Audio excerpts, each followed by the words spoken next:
Hello friends, welcome to my new another blog. তো আজকে আমরা যাচ্ছি শ্যামসুন্দরী মায়ের কাছে পুজো দিতে। অনেক দিনের ইচ্ছে ছিল আমাদের সবার যাওয়ার। তো মায়ের জন্য জবার মালা, যা যা মা পছন্দ করে, মাজা, চকলেট সব কিছু আমরা নিয়ে নিয়েছিলাম। বিশেষ করে আতপ চাল আর কাঁঠালি কলা, সেটা মায়ের সব থেকে ফেভারিট খাবার। তো আমরা সেই সব নিয়ে আমরা ট্রেনে উঠে পড়েছি। তো আমরা দমদম হয়ে যাব বলে দমদমে নেমে আমরা মেট্রো করে গিরিশ পার্ক থেকে এক অটোতে সোজা মায়ের মন্দিরের সামনে আমরা পৌঁছে গেছিলাম। অটোয় ওঠার পর যা বৃষ্টি নেমেছে, দেখো অটোর যে পর্দা রয়েছে সেই পর্দায় আমাদেরকে ঢাকতেও পারছে না, এত সরু পর্দা যে আমরা পুরো ভিজে গেছিলাম অটোর মধ্যে বসেও। তো কি করা যাবে, এত বৃষ্টির মধ্যে তো আমাদেরকে যেতেই হবে না মায়ের কাছে।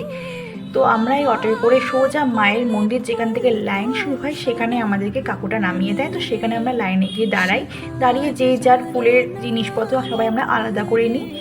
তোমরা শুধু লাইনটা দেখো, কত বড় লাইন। তারপরে মাঝখানে হট করে লাইনটাকে আবার দুভাগ করে দিয়েছিল, তার জন্য অনেকটা লেট হচ্ছিলো। তো অনেক রিকোয়েস্ট করে আবার সেই লাইনটাকে আমরা চালু করি যে আমাদেরকেও যেতে দিতে হবে, কারণ আমরা অনেকক্ষণ ধরে 1 ঘন্টার ওপর প্রায় লাইনে দাঁড়িয়েছিলাম। তো মায়ের পছন্দ পদ্ম ফুল নিয়ে আমরা লাইনে দাঁড়িয়েছিলাম। তো তারপর দেখো লাইনের ভিড়টা, 2 দিকে ডবল লাইন করে দিয়েছে ওরা। তো কিছু করার নেই, এই আমরা মায়ের মন্দিরে ঢুকছি। মায়ের মুখটা দেখার পর সব কষ্ট আমাদের চলে গেছে।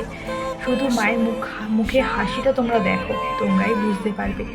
তোমরা যারা যারা যেতে চাও এই মায়ের মন্দির, অবশ্যই তারা শনিবার মঙ্গলবারটা একটু বাদ দিয়ে যেও, কারণ প্রচণ্ড পরিমাণে ভিড় হয়।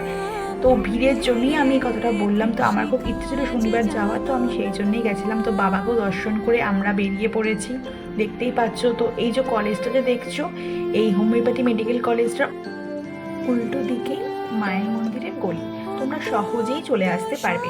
তো আমরা গিরিশ পার্ক হয়ে আবার দমদম হয়ে আমরা ফিরেছি। দমদমে এসে দেখছি কি বৃষ্টি হচ্ছে, তোমরা দেখো। তো কি করা যাবে, তো সাথে সাথে আমরা ট্রেন পেয়ে গেছিলাম।